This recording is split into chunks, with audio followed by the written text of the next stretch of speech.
గుంటూరు జిల్లా చింతలవల్లి గ్రామంలో చెరువు త్రవ్వకాల్లో 1000 ఏళ్ల నాటి బ్రహ్మసూత్రం కలిగిన శివలింగం బయటపడింది. కూలీల సమాచారంతో శివలింగాన్ని పరిశీలించిన పండితులు లింగం 1000 సంవత్సరాల క్రితం నాటిదిగా గుర్తించారు. ప్రముఖ పారిశ్రామికవేత్త కాటేపల్లి వెంకటేశ్వరరావు లావణ్య దంపతులు శ్రీ గంగా పార్వతీ సమేత రామలింగేశ్వర స్వామివారికి ఆలయాన్ని నిర్మించి విగ్రహ ప్రతిష్ఠ మహోత్సవాన్ని కన్నుల పండుగగా నిర్వహించారు.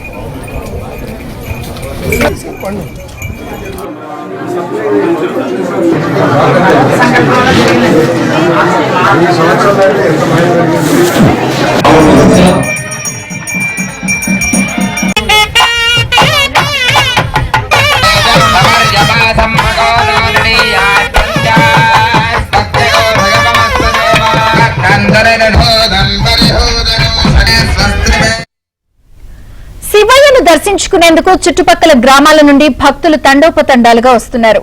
మంత్రి కొలుసు పార్థసారథి దంపతులు స్వామివారిని దర్శించుకుని తీర్థ ప్రసాదాలు స్వీకరించారు. అనంతరం అన్న సంతర్పణలో భారీగా భక్తులు పాల్గొన్నారు.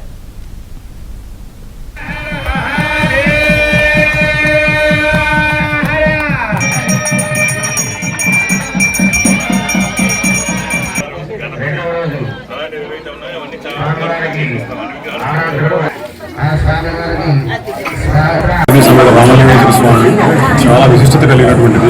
ఇది చాలా పురాతనమైన శివలింగం అండి. మనకి శివాలయం పునర్నిర్మించాలనే సంకల్పంతో మనం చూసుకున్నప్పుడు మాకు దగ్గర ఉన్న గ్రామంలో చాలా పురాతనమైన బ్రహ్మసూత్రమైన శివలింగం మనకి చెరువులో లభించడం దొరికిందండి.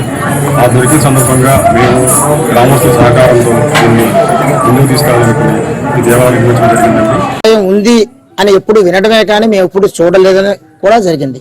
అలా వెతుకుతున్న కాలంలో కొంతమంది పెద్దవారు ఎవరైతే ఉన్నారో దేవాలయం ఉందని తెలుసు కానీ ఈ దగ్గరలో ఉండే శివాలయంలో ఇందులో నిర్మించబడి అర్చకత్వం చేసే అర్చకులు పడేసి వెళ్ళిపోయారు అని ఒక పూర్వం కథలుగా చెప్పుకునేవారు. ఒక్కసారి చెరువులో కూడా లింగం దొరుకుతుందేమో ప్రయత్నం చేద్దాం అని జేసీబీ తీసుకొచ్చి తవ్వడం జరిగిందండి. ఈ తవ్వే ప్రాంతంలో మనకి శివలింగం కూడా ఒక 3 సార్లు తవ్వేసరికి శివలింగం ఎప్పుడైనా కూడా పడుకొని రావడం జరుగుతుంది. కానీ ఈ దగ్గరలో ఉండే ఈ చెరువులో కూడా శివలింగం నిలువెత్తుగా స్వామివారు ఉద్భవించారు. ఈ మహత్తరమైన దేవాలయం మన ఇక్కడ ఉంది అని గ్రామస్తుల సంకల్పం. మా కేవీ రావు గారు కూడా దృఢమైన సంకల్పంతో సంకల్పించి ఈ దేవాలయం 10 మందికి తెలియాలి. ఎందుకంటే ఈ శివలింగం కూడా ఈనాటిది కాదు, ఎప్పుడో పూర్వం ఒక 1000 సంవత్సరాల నుంచే ఇక్కడ దేవాలయం ఉంది. అందరికీ కూడా ఈ స్వామివారి అనుగ్రహం